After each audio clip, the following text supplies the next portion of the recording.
Jollibee Chicken! Wow! Hello! So, nandito kami ngayon sa ABS. And, ano nyo yun? Ang go-to ko talaga ay Jollibee. So, umorder ako ng Jollibee Chicken! And, may balita ako sa inyo, guys. Dahil ang ating best tasting fried chicken ay mas pinalaki!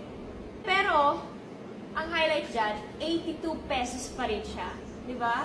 Tingnan nyo, compare nyo yung mukha ko dito sa fried chicken. O, diba? Okay, tikman na natin. Wow! Kayo ba, ano inuuna nyo? Balat or yung isuman?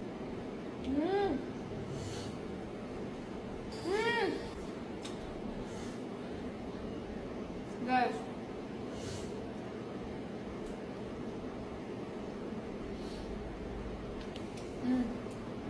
Sana nainggit kayo ngayon.